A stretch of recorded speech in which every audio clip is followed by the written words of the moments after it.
R-U-T-H. Schubarth. S-C-H-U-B-A-R-T-H. So how long have you been in this career? I actually started teaching piano when I was in high school. So, you want me to do the math on that? It's a lot of decades. A lot of decades. I've been teaching music. So, but I've been, I guess my career is to utilize the gifts that I have in every single way possible. And if I'm not using part of me, then I don't feel like I'm actively engaged in what's going on. So that would really be, I guess, high school. I just started doing a lot of different things, and that's mostly what my career is, a doer of different things. Perfect. I think the reason I first started teaching music lessons, why I got interested, is it's because something that was available, something I could do. Yeah, my whole life has been about how I can support myself and do the most things possible using the gifts that I have. Because it was available and it's something that I could do. So I knew of a couple students that needed a teacher. I was right there, and so I said, I can teach you. So. I just needed to have a good understanding of music in order to get started. Now that I'm on the other end of what it took to do this for this long, I would say just being aware, reading all that I can, definitely some music training, definitely anything that was going to keep my mind active and engaged. Because I feel like that's the type of thing that makes a good teacher. It's not just someone stabbing information into the open pores and orifices of a student, but to really listen to what they're about. So, I mean, part of my training was, my degree in college was in sociology. So that really emphasized an interest in working with people, in developing who they are as people, and then also being able to pinpoint things that they needed, both from listening to them and from my observations. So all of that was involved in being a better who I am now. Not mine. I am a textbook introvert. Textbook. And I don't very much like people. So I say that, and yet everything that I do is involved with people. So that I would say that's where it's not just choosing what's comfortable to me, but choosing to continue doing what helps me also to grow. So being a good listener, definitely. Being a critical thinker, an analytical thinker. Being skilled, just pursuing information, pursuing knowledge. So pursuing theory questions in music, pursuing heated discussions with other mentors about what's the best way to approach something, or what's the best way to do something. I guess all of that's really involved. Personality traits are really just, I think being a music teacher, you can use anything about who you are, and you're going to be able to reach a bunch of different people. So I've worked with gregarious people. I've worked with people who won't even open their mouth to say a peep, and try to instill a love of learning and kicking to the curb the sense of personal fear. So when I care more about encouraging them, then I'm not so worried about how uncomfortable I am in a social setting. Hope that helps that. I guess a starting salary would be, I think someone just starting out would be comfortable charging $20 an hour for doing music theory, tutoring, teaching, things like that. Because really, when you're starting out, you're learning just as much as the students are. But now I am able to ask $50 an hour for when I'm teaching, because I've been doing it for so long, and I have a lot to offer to people. So in terms of a yearly salary, that's really dependent on how much I choose to work. So the thing that I love about what I'm doing is that it has me on a schedule that's the same as the students that are in my life. And I mean my kids, my grandkids, and things like that. So I'm done. I have a flexible schedule. I can organize it around school schedules. I can be available to my whoever needs it. Sometimes I work 80 hours a week. Sometimes I work 120 hours a week because of the things I've done. I do music directing for musicals. I've gotten connected with schools. I've done accompanying for other schools. I've done scenic painting for shows, scenic design, and all of that stuff means getting a set ready before production, before the shows actually start. And so that's been like working dawn till dawn, sometimes for weeks at a time. But then the season passes, and then I just am able to relax a little bit. So it's a real ebb and flow type of a career, which is the way that I would have it. I would hate to have a 9-to-5 job, Monday to Friday, sit down and be done with my work. Like, what?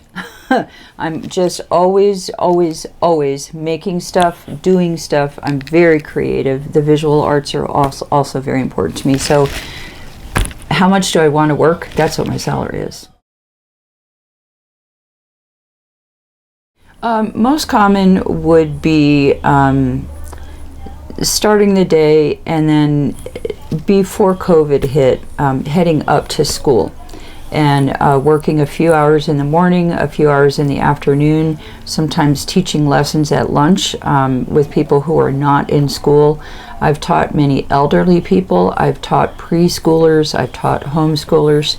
So having that time during the day has been flexible to reach out to other people, and also spread the schedule out a little bit so it's not all condensed in that after school schedule or period of time. But it's a lot of just interacting with my family, making sure they're getting on into their day, making sure they've got lunches ready, or supper is planned, or something is started, or whatever. During the day, at the job, interacting with students. Very often people ask me to do sewing for them, so they'll reach out to me wherever I am, and I'll take sewing home. I'll work on it in the evenings. I get calls a lot from people who want art projects done, so I'll work on those in the evenings or on breaks in between stuff, just doing stuff. It's just really keeping active all the time, trying to keep all the pieces put together. I'm a single mom of 6 kids. I've been single for 20 years. I raised my kids all on my own, and free time is rare. It's just really, really rare. Staying active through the day, engaging with whoever I need to, and making sure that things are lined up, coming down the road, whether in the week or the month, making sure that I have my bills taken care of, and then being able to do side projects around the house. It's just always active and chaotic.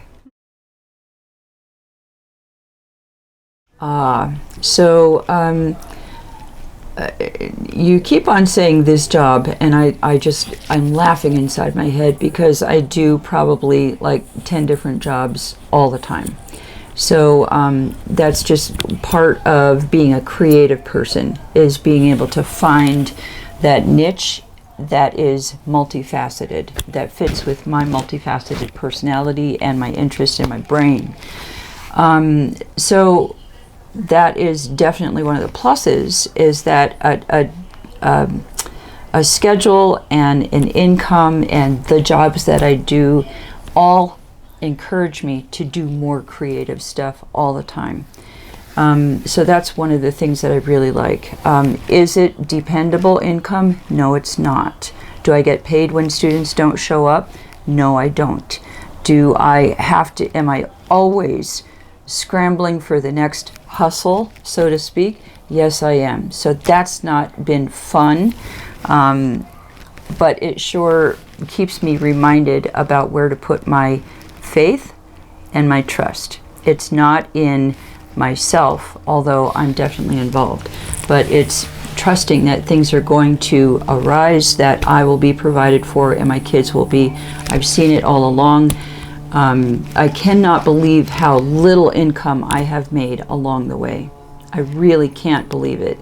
And it's a little bit heartbreaking because I've gone through a lot of physical challenges also that are directly related to how much stress I live under, just trying to make everything come together, make all ends meet.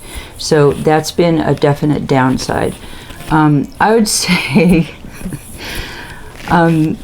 working with different personalities has been definitely a challenge for me. Different personalities that are very, very different than mine. It's been just real hard to find a place where I know that I'm appreciated and where I'm used and where I'm noticed and where I'm actively engaged, when the personality of any person that I'm working with is not really thinking along that way. Different people are thinking along different paths, and it's been real hard to kind of elbow my way into feeling like I'm there as a person, not just for the skills that I do. And I think that's been a real challenge, but that's also encouraged me to grow and not find not cause someone else to be responsible for who I am. That's been the biggest thing that I've learned from that, but it's been a definite challenge. I know you said Absolutely. you have 6 kids. Absolutely, yeah. Okay. The only thing that's not compatible is that I'm not able to provide for my kids the things that many of their peers have. Free phones, free cars, free insurance, free whatever. They've all had to start working as soon as they could, and if they want something, they have to be able to get that for themselves.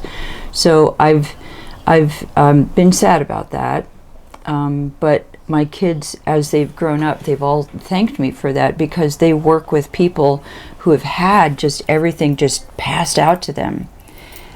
Those kids have no sense of responsibility, no sense of understanding what it takes to do a good job. And my kids have thrived in every job that they've applied for. So part of that hard scrabble approach to raising a family has its ups and downs also. So I would see a lot of people really actually enjoying the remote learning. They don't, a lot of parents like not having to do battle with I-25 in order to bring their students here. They like being able to just sit at home while their kids are in a lesson and just putting their feet up in. But so I think that technology being involved in all of this is going to be pretty up and coming. And that would also open up the door for reaching out to other people who are not just geographically available. So being able to reach kids in England who want an American coaching on dialect, reaching kids in Kenya who don't have any access to music lessons or art lessons or anything. Reaching kids in South Dakota, reaching, just all over, really all over, having access to a kind of a wider community, a more globally connected awareness in the way that the job or working in this field is structured. I think there's a lot of flexibility coming up that has not been available in the past. In terms of, I think that Everything that I do is about art. It's all about the arts, and I just believe so deeply in the arts providing not just enrichment, but vital vitality. How's that for vocabulary? That just provides so much life to any person that interacts, because true art is calling up from each person their own truth and their own authenticity. And I don't think we have enough of that in these days. I think we need more of it. So I think that someone who's going into anything in the arts needs to be willing to put on armor and go out and fly that banner and champion the cause and swashbuckle their way through obstacles and just keep fighting for it, because we've seen that the arts are the first thing that go when everything else comes crashing. How hard is it to do music lessons remotely? It's very hard, but it can be done. It can be done. So fighting for the arts is really, really important for the future. Integrating technology is really going to be important. But going out there and hustling for jobs that's never going to change. People are just not going to come to your door and say, I love you, you're so valuable, will you please let me give you money? That's not what is going to happen. So some of it's really going to stay the same. Some of it's going to bend and mold and shift based on what's going on out there in culture and society and politics and everything. It's all going to be affected. So I think the biggest advice I would offer would be to really go inside your own heart, inside all the tiny rooms of your heart that you don't let other people know are even there, and ask yourself, or any collective you, who am I really? Who was I created to be?